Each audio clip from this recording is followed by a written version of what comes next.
Di video yang sebelumnya, kami sempat membahas tentang fatwa yang dinyatakan langsung oleh ulama sanjungan kaum Wahabi yang katanya beliau itu adalah ulama ahli hadis. Di dalam salah satu kitab yang ia karang, dia menyatakan jenazah itu ketika diantar menggunakan mobil atau kendaraan khusus untuk jenazah, maka itu merupakan sebuah perkara bid'ah. Dan menurut Syekh Al-Albani, mengantar jenazah menggunakan kendaraan khusus untuk jenazah ternyata merupakan tradisinya orang kafir.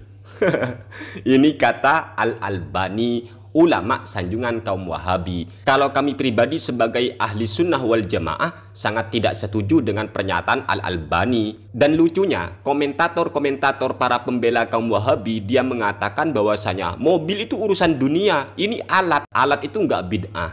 Ya oke, kalau memang alat itu tidak ada yang bid'ah, lalu bagaimana dengan pernyataan daripada almarhum Ustadz Yazid bin Abdul Qadir Jawas Al-Wahabi ini? Berikut ini videonya, nanti kami akan tanggapi. Ini masalah alat lah. Yazid Jawas itu mengatakan bid'ah. Ini alat ya, alat, bukan ibadah ini, alat. Tapi tetap dinyatakan bid'ah, sesat, nyerupai orang kafir. Berikut ini videonya. Tasbih itu boleh atau tidak dipakai untuk berzikir? Tidak boleh. Beda hukumnya. Beda hukumnya. Tasbih itu menyerupai orang-orang Nasrani, orang Hindu, Buddha. Bapak Yazid bin Abdul Qadir Jawas Al-Wahabi ini mengatakan bahwa zikir dengan menggunakan tasbih itu merupakan amalan bid'ah atau sesat dan hukumnya tidak boleh. Dan kata si Ustadz Yazid bin Abdul Qadir Jawas Al-Wahabi ini, dia mengutip pendapat ulama apa itu ya? Dia katakan bahwasanya tasbih itu menyerupai orang Nasrani, menyerupai orang Hindu dan orang Buddha. Na'udzubillahi min dzalik. Inna lillahi wa inna ilaihi raji'un. Pernyataan yang semacam ini sungguh merupakan pernyataan yang terlalu gegabah, terlalu gampang dan mudah menyesat-nyesatkan amaliyah orang, sementara dirinya sendiri masih minim referensi. Semoga Allah mengampuni dosa beliau. Amin ya rabbal alamin. Di sini kami akan membacakan salah satu kitab yang dikarang oleh ulama sanjungan kaum Wahabi. Di dalam kitab Liqaul Babil Maftuh, ini karya Imam Ibnu Utsaimin, tepat di juz ketiga halaman 34. Kita tahu Ibnu Utsaimin ini merupakan salah satu ulama Arab Saudi yang sangat disanjung oleh kaum Wahabi.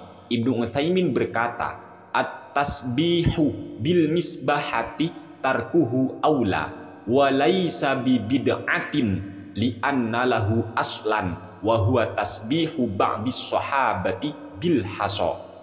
Bertasbih ataupun zikirlah, bertasbih dengan menggunakan al-misbahah atau biji tasbih, tarkuhu aula, lebih baik tidak perlu menggunakan tasbih. Walaisa bi bid'atin, namun zikir menggunakan tasbih itu bukan bid'ah. Kenapa Ibnu Utsaimin menyatakan bahwa berzikir menggunakan tasbih itu tidak termasuk bagian dari bid'ah? Li'anna lahu aslan, sebab berzikir menggunakan tasbih itu memiliki dasar. Apa dasarnya? Wa huwa tasbihu ba'di sahabati bil hasa. Dasarnya adalah tasbihnya sebagian sahabat Nabi Muhammad SAW yang menggunakan batu kerikil.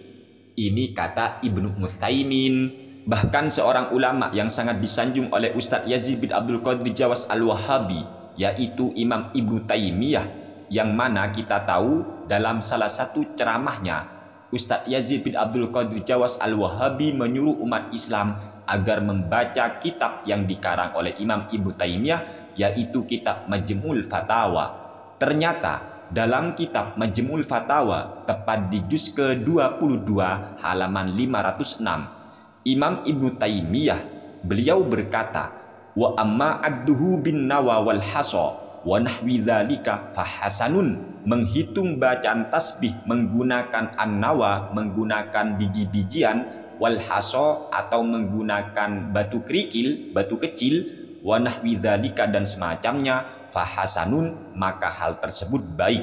Wa kana minas sahabati radhiyallahu anhum may yaf'alu dzalika, dan ada sebagian sahabat Nabi Muhammad sallallahu alaihi wasallam yang melakukan hal yang demikian, yaitu ada sebagian sahabat ketika zikir menggunakan batu kerikil ataupun biji-bijian. Wa qad ra'an nabiyyu sallallahu alaihi wasallam ummal mu'minina tusabbihu bil hasa wa aqarraha ala dzalik.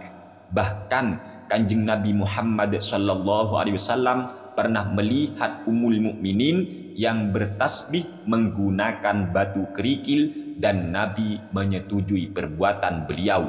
Wa ruwiya anna Abu Hurairah kana yusabbihu bihi, dan diriwayatkan bahwasanya sahabat Abu Hurairah bertasbih menggunakan batu kerikil. Wa ammat tasbihu bima yuj'alu fi nidhamin minal kharazi wa nahwihi faminan nasi man karihahu wa minhum man lam yakrahhu wa idza uhsinat fihi niyyatu fahuwa hasanun ghairu makruhin. Sedangkan bertasbih dengan menggunakan sesuatu yang dirangkai dari mani-mani atau yang kita kenal ya tasbih itu sudah, wa nahwihi dan semacamnya, faminan nasi man karihahu, ada ulama yang memakruhkannya, wa minhum man lam yakrahu, dan ada juga ulama yang tidak memakruhkannya. Wa idza uhsinat fihi niyyatu fahuwa hasanun ghairu makruhin. Hanya saja kata Imam Ibnu Taimiyah, apabila menggunakan mani-mani atau tasbih yang kita kenal sekarang itu niatnya baik, fahuwa hasanun, maka berzikir menggunakan tasbih tadi hukumnya baik, ghairu makruhin, dan tidak dimakruhkan. Dalam kitab Sahih Imam Ibnu Hibban, tepat di juz ketiga halaman 118 terbitan Muassasatur Risalah Beirut, di sini beliau membawakan sebuah hadis sahih nomor hadis 837. Akhbarana Abdullah bin Muhammad bin Salmin qala haddatsana Harmalah bin Yahya qala haddatsana bin Wahbin qala akhbarani Amr bin al-Harithi anna Sa'id bin Abi Hilal haddatsahu an Aisyata binti Sa'd bin Abi Waqqas an abiha annahu dakhala ma'a Rasulillahi sallallahu alaihi wasallam ala imra'atin fi yadiha nawan aw hasan tusabbihu faqala ala ukhbiruki bima huwa aisaru alayki min hadza wa afdalu. Dari sahabat Sa'ad bin Abi Waqqas bahwasanya beliau pernah bersama Rasulullah sallallahu alaihi wasallam menemui seorang wanita. Ternyata di tangan wanita itu terdapat biji-bijian ataupun batu kerikil yang ia gunakan untuk bertasbih. Akhirnya, faqala ala ukhbiruki bima huwa aisaru alayki min hadza wa afdalu. Pada saat itulah Nabi Muhammad sallallahu alaihi wasallam berkata, "Tidakkah aku ingin beritahu kamu cara yang lebih gampang bagimu dan lebih utama daripada ini?" Kemudian diajarkanlah oleh Nabi, baca ini ya, subhanallahi adada ma khalaqa fis samai wa subhanallahi adada ma khalaqa fil ardi wa subhanallahi adada ma huwa khaliqun wallahu akbaru mithla dzalik walhamdulillahi mithla dzalik wa la ilaha illallahu mithla dzalik wala haula wala quwwata illa billahi mithla dzalik. Ini dalam kitab Sahih Imam Ibnu Hibban. Hadis ini dikomentari oleh Asy-Syaikh Ibnu Nujaim Al-Hanafi, yaitu ulama yang bermazhab Imam Abu Hanifah, dalam kitabnya yang bernama Al-Bahrur Ra'iq Syarhu Kanzid Daqa'iq, tepat di juz kedua halaman 31 terbitan Darul Kitab Al-Islami.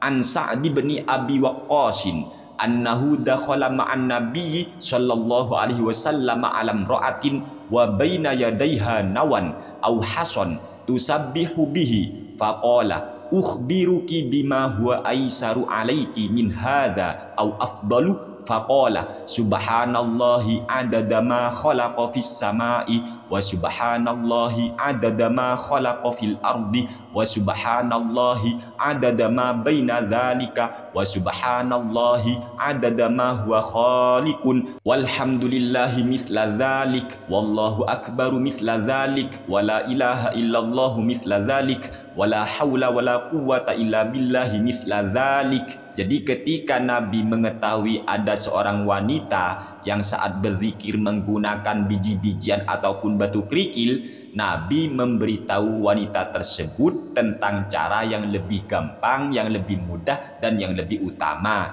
yaitu baca subhanallahi adada ma khalaqa fis samai ila akhirih. Kemudian hadis ini dikomentari oleh beliau, yaitu Asy-Syaikh Imam Ibnu Nujaim Al-Hanafi. Kata beliau, falam yanhaha an dzalika. Nabi pada saat itu tidak melarang wanita tersebut berzikir menggunakan biji-bijian ataupun batu kerikil. Wa innama arsyadaha ila ma huwa aisaru wa afdalu. Hanya saja Nabi cuma memberi saran, memberi petunjuk tentang cara yang lebih gampang dan yang lebih utama. Walau kana makruhan, andaikan perbuatan wanita tersebut makruh, dibenci oleh Nabi, la bayyana laha dzalika. Tentu Nabi pasti sudah menjelaskan hal yang demikian, bahwa Nabi tidak senang. Tapi nyatanya tidak diingkari oleh Nabi. Nabi hanya memberi petunjuk dengan cara yang lebih gampang. Begitu hukum zikir menggunakan tasbih, tidak bid'ah, tidak sesat, bukan menyerupai orang Nasrani ataupun Hindu dan Buddha atau orang kafir. Enggak. Oleh sebab itulah waspada, hati-hati menyamakan orang muslim dengan orang kafir. Hati-hati. Apalagi kita tahu Imam Ibnu Utsaimin maupun ulama sanjungan Wahabi seperti Imam Ibnu Taimiyah sudah sangat jelas tidak pernah menganggap bid'ah zikir menggunakan tasbih. Dan kami doakan semoga Ustadz Yazid Abdul Qadir Jawas ini diampuni oleh Allah gara-gara fatwanya yang begini, gampang menyalahkan, gampang menyesat-nyesatkan, gampang menuduh bid'ah, gampang menyamakan orang muslim dengan orang yang tidak beriman atau orang kafir. Semoga diampuni dosa-dosanya ya. Semoga, amin ya rabbal alamin. Sekian, terima kasih dari kami, semoga bermanfaat. Hadanallahu wa iyyakum ila syiratihil mustaqim. Wassalamualaikum warahmatullahi wabarakatuh.